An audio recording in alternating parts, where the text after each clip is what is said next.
That's the style of the Skyhooks, and we'll be back to talk with them in just a moment. Lead singer, Graham Shirley Strawn.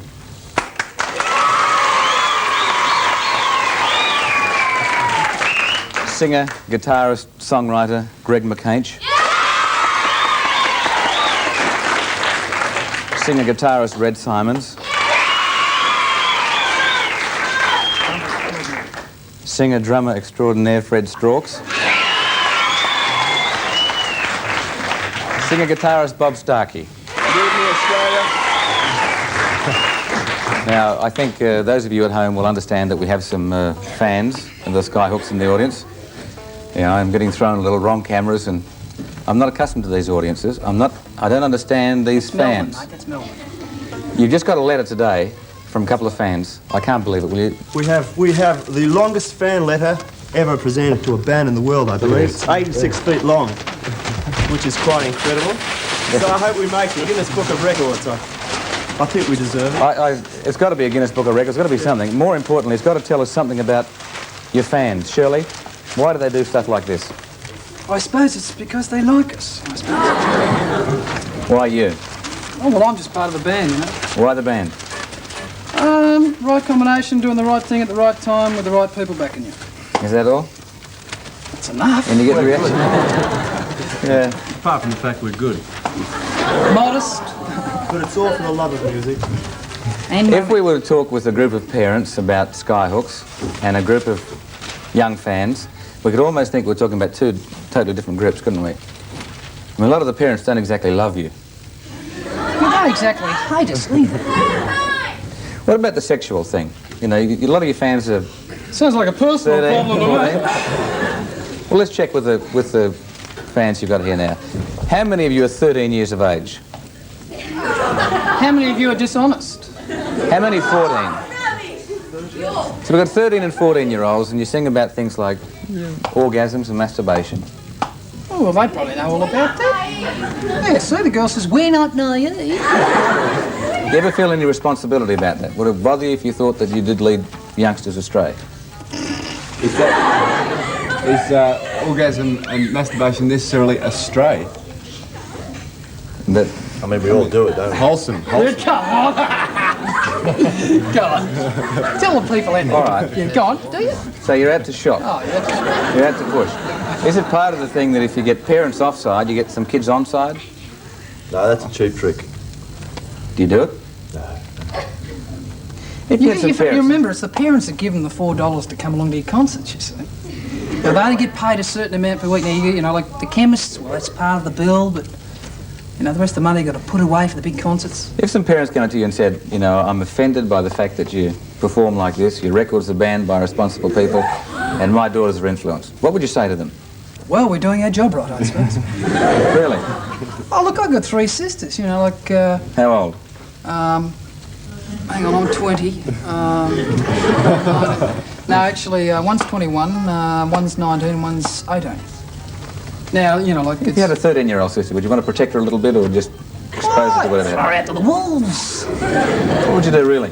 No, I don't, like, it's up to, like, we've sat down, we talk personal things out at it, you know, we can talk openly at home, and like, for what you're doing on a record, it's no different, it's going on around them, it's just it's being brought out to the open and people are afraid of it, you know, it's crazy. So, people like that. I don't see a lot of the older people in their audience applauding that. Oh, they're the straights. What do the band records mean? More success? He wrote them. Okay, is the writer, Greg? What does a band record mean to you? It means it doesn't get played on the radio. What else? It's good publicity for you, isn't it, in many respects? Well, some of those bands are ridiculous, like they're words like dope, you know, which means a silly person, you know. It's stupid, you know. Yeah, there's a couple of, like, there was one there that in Bourne calling they were going to ban it because in one line it's something about she'll turn the screw. In other words, the thumb's on you when you get married. This particular song. And they thought because screw was mentioned that it was something. It's a fact, you know. That's what it's like. Not all. It means you have to buy the record to hear the song. That was the answer I was seeking, I must confess. It's a plus, isn't it?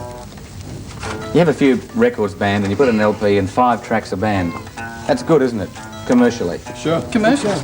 But no, when we made that first album, it was our first album, we chose the tracks that we wanted to put It's down only the good record. if people know about you. I mean, there's probably lots of other people who have records banned too, and they don't sell 200,000 copies. Renee Gayer's just had a latest single band. Success is outstanding. But does it ever worry you? Do you ever feel any moral responsibility to watch anything that you do, or do you think that it's nothing to do with you? People come along and they take what they like, that's all. We do what we like. No responsibility, even though you've got fans 12, 13 years of age. Well, they expect it from us. We do what we like. Does that make it right? Well, we were doing it in the beginning. We're not here to make moral judgments, Michael. Not really, no. So it's just sing what you want, do what you want. Yeah. We're doing our own thing. That's where we got to. We've been doing everything. Everyone likes us doing our own thing, so we'll keep on doing it, I suppose. You're doing your own thing? Yeah. Everyone likes you? Do you feel a moral responsibility for having us on your program? Hang on a minute, you're not allowed to do that. Do I feel a moral responsibility having in the You're program? having a live interview here with us, and we can say anything virtually. So you must feel some responsibility if you're asking us In a questions sense, about. you're promoting what No, I wonder. wondering about. Let's take the presumption that maybe what you do could influence young people poorly on the moral side, and we raise some of the way? questions. What's it going Wait a to minute, you asked me a question. So we raise the presumption that maybe there could be something wrong about it, and an interview like this questions that. Should I feel responsible for that? But I'd like to know, I really don't think people take us that seriously. We're a fun band. I wonder how much fun it is, though. You have, I know in one of your numbers on stage you have a phallic mushroom which explodes. Well, that's the label. You know, we're on the mushroom. Mushroom label. That's Mushroom label, that's our label that we're with. Admittedly, it does look similar to what you might... But that's It's beauty is in the eye of the. It's got to put the thought orgasm to, that's the purpose, isn't it? Well, just because it sits out in the middle of the floor and goes...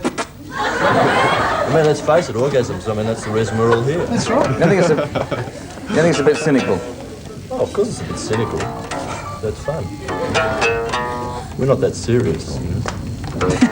You ought to get that one now. We're not serious. I give in. Ladies and gentlemen, the Skyhooks.